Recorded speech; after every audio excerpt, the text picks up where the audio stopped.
Assalamualaikum guys, Dr. ISJ is here. As we have started the PT Thoracic handbook, so now we have to take reference from the SNEL, which is the main book of anatomy. Okay, so let's see from that what is anatomy. So we have learned that anatomy is the science of structure and function of the body. Means कि हम structure और functions के बारे में पढ़ें body के, तो उसको हम क्या कहते हैं, anatomy. As we know, as we learn that anatomy is made up of two words, ana and tomy. Ana means cut and tomy means study or to learn. ठीक है. सो टॉमी मीन इनसाइड स्टडी करना, मतलब जो है cut देकर inside the body structures की study करना, तो उसे हम क्या कहते हैं, एनाटमी कहते हैं. और वही स्टडी अगर हम आउटर सरफेस की करें तो उसको हम क्या कहते हैं, मॉर्फोलॉजी कहते हैं. मतलब शेप देखें और आउटर स्ट्रक्चर देखें बिना कट्स के, तो उसको कहेंगे मॉर्फोलॉजी. और कट्स के साथ स्टडी करें तो उसको हम क्या कहते हैं, एनाटमी कहते हैं. ये जो थी वो हमारे पास पीडी में भी दी हुई थी. न्यू पॉइंट क्या है, वो ये clinical anatomy. What is clinical anatomy? Is the study of the macroscopic structure and function of the body as it relate to the practice of medicine and other health sciences. Means study करना किसको, macroscopic structures को. Macro structures तो हों, functions तो हों, पर कौन से, macroscopic, not microscopic, it's macroscopic. Okay, so what's clinical anatomy? A study of the macroscopic structures and the functions of the body as it relates to the practice of medicine and health sciences. जैसा कि ये जो है वो किस में use होते हैं, मेडिसन और हेल्थ साइंसेज में, तो उसके वे से स्टडी करना स्ट्रक्चर्स और फंक्शंस की, तो उसको हम क्या कहते हैं, क्लिनिकल एनाटमी कहते हैं. Got it? So how can we write it? How we can write as anatomy, science of structure and function of the body, and the clinical anatomy is the study of microscopic structure and function of the body, because as it relates the practice to the practice of medicine and other health sciences. Got it? So now coming to the next topic, which is anatomical terminology. So what is anatomic terminology? Why it's used in this topic? We have to study about that. So now it says that understanding the terms used for describing the structure in different regions of the body is essential for us.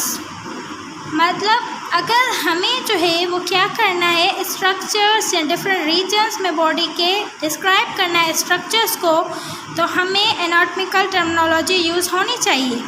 Without these terms, in terms के बगैर we cannot describe the composition of the body because they are meaningful. Got it? Now clinicians also need these terms as they can, so that anatomical abnormalities found on clinical examination of a patient can be accurately recorded.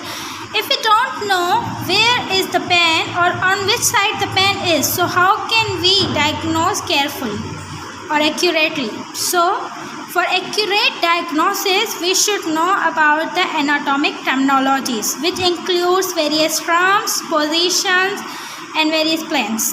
Got it? Now, इनका accurate use, in terms का accurate use हमें जो है वो क्या करता है, enable करता है हमें कि हम कम्युनिकेट कर सकें अपने कोलीग के साथ नेशनली और इंटरनेशनल लेवल्स पर. Got it?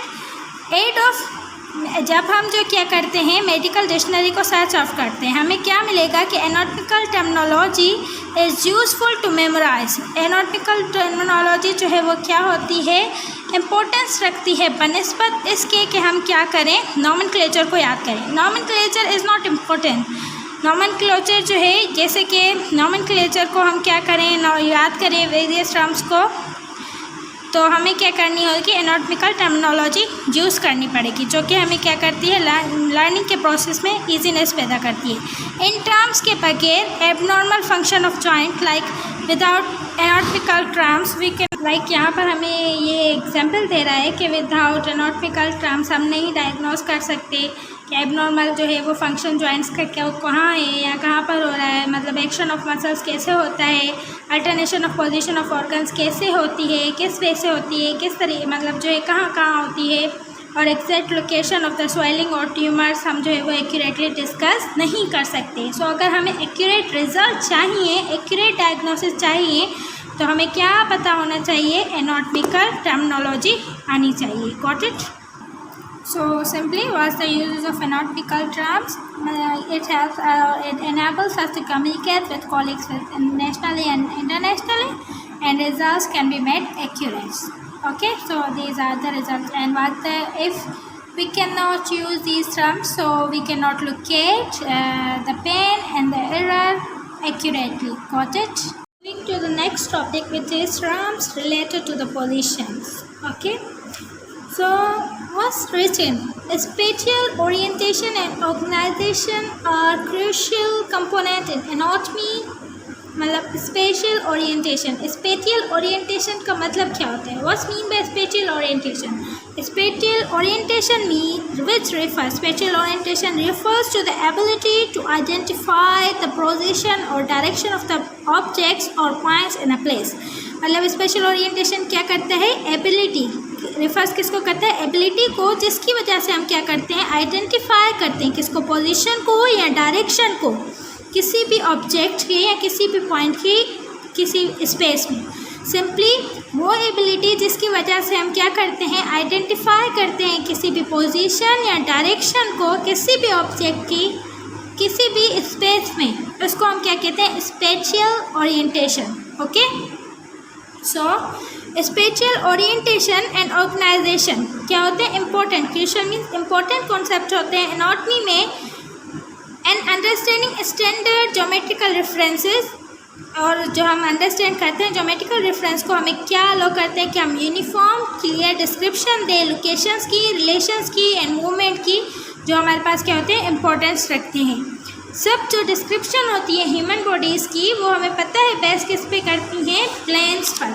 अब क्या करता है वो? Conventional reference posture termed as anatomical position. Anatomical position क्या है? Conventional reference portion. Conventional reference posture को हम क्या कहते हैं? Anatomical position. इसमें क्या होता है? पर्सन क्या होता है? स्टैंड होता है इरेक्ट, फेस उसका क्या होता है? Forward. A person is erect facing forward. और उसकी अपर लिम्स क्या होती हैं? साइड में होती हैं। पाम्स क्या होते हैं? उसके हैंड वो क्या होते हैं? Forward, like that. मतलब पर्सन स्टैंड हुआ हुआ है, उसके हैंड भी उनकी साइड होंगे, उनकी फीट भी उनकी साइड में होंगी, और उनका फेस क्या होगा? फॉरवर्ड होगा, मतलब स्ट्रेट होगा, इरेक्ट होगा, और फेस क्या होगा? फॉरवर्ड होगा। लिम्स क्या होंगी? बैक साइड होंगी, और हैंड पाम्स क्या होंगे? हैंड्स के डायरेक्ट फॉरवर्ड होंगे। ठीक है, द लोअर लिम्स टुगेदर होंगी, और जो सोल्स होंगे मतलब पैरों की तलियाँ जो होंगी, नीचे वाला ऐसा सोल्स ऑफ द फीट्स जो होंगे वो क्या होंगे? ग्राउंड पर होंगे, और टोज क्या होंगे? पॉइंटिंग फॉरवर्ड की तरफ पॉइंट करेंगे। ऐसे प्लेन को हम क्या कहते हैं? एनाटॉमिकल पोजीशन कहते हैं। ऐसी पोजीशन को हम क्या कहते हैं? एनाटॉमिकल पोजीशंस कहते हैं। All directional and movement description जो होती हैं, सब डायरेक्शनल और मूवमेंटल डिस्क्रिप्शन जो होती हैं इस प्लेन पर हमारे पास क्या करती हैं? डिपेंड करती हैं। जैसा कि हमारे पास ज्योमेट्रिकल प्लेन्स क्या होते हैं? मीडियन प्लेन होते हैं, सेगाइटल होते हैं, कोरोनल होता है, और हॉरिजॉन्टल, और जिसको हम ट्रांसफर कहते हैं, वो क्या होते हैं? 4 प्लेन्स होते हैं। ओके, तो 4 में से जो 3 प्लेन होते हैं जो एक दूसरे के राइट एंगल होते हैं, वो जो है एनाटॉमिकल पोजीशन में अप्लाई होते हैं। ओके, नाउ सी कैसे। लुक एट द फिगर क्या हमें बता रही है? Anatomical terms used to relate the position.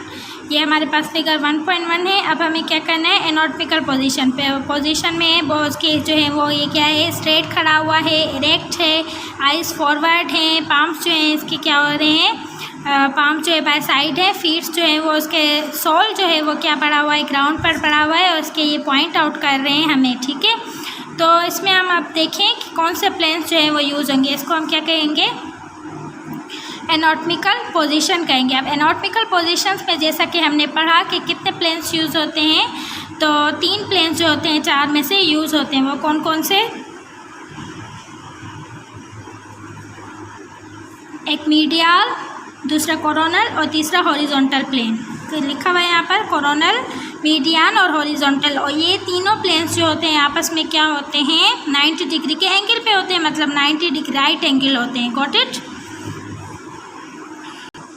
So simply जो 3 प्लेन होते हैं वो कौन कौन से होते हैं?